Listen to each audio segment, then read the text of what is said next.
Binasag na ni dating OWA Administrator Arnel Ignacio ang kanyang katahimikan kaugnay ng umano'y hindi otorisadong 1.4 billion peso land deal.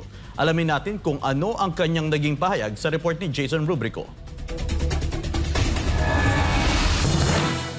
Kaya ako gulat na gulat na tinawag itong anomalous deal.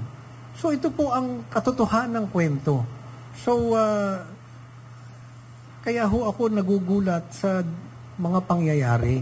Yan ang naging reaksyon ni dating Overseas Workers Welfare Administration o OWA Administrator Arnel Ignacio kaugnay ng kontrobersyal na 1.4 billion peso land deal, ang isyong sinasabing dahilan ng kanyang agarang pagkakatanggal sa pwesto. Ayon kay Department of Migrant Workers o DMW Secretary Hans Leo Kakdak, ang kontrata para sa pagbili ng lupa ay umano'y nag-bypass sa OWA Board of Trustees, kaya't itinuturing itong hindi otorisado.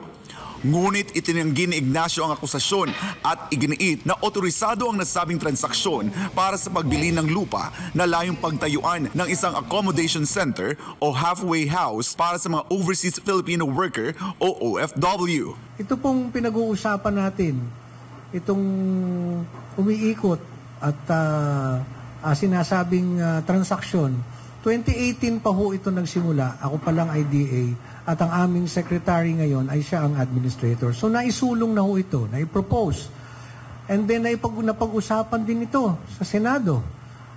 Nung ako ay nag-apila kung paano akong magkakaroon ng flexibility sa funds. So we've worked with the DBM, the Department of Budget and Management, na nagbigay sa amin ng guidance kung paano magkakaroon ng modification ng funds namin. So sinunod namin ang lahat ng mga requirements.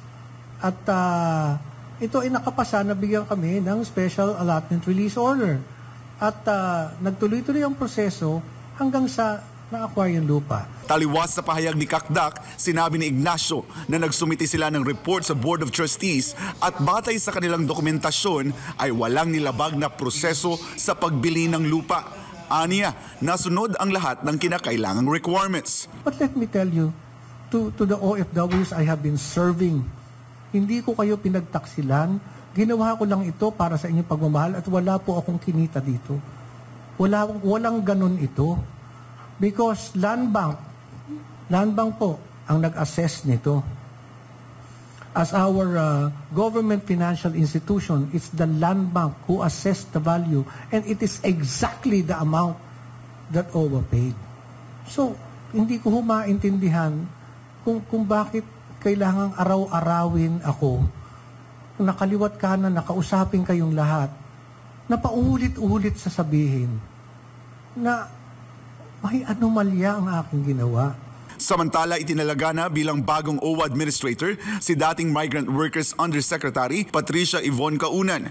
Matatanda ang si Ignacio ay itinalaga bilang OWA Chief noong 2022 sa huling taon ng administrasyon ni dating Pangulong Rodrigo Duterte. Para sa Diyos at sa Pilipinas kung mahal, ako si Jason Rubrico, SM9 News.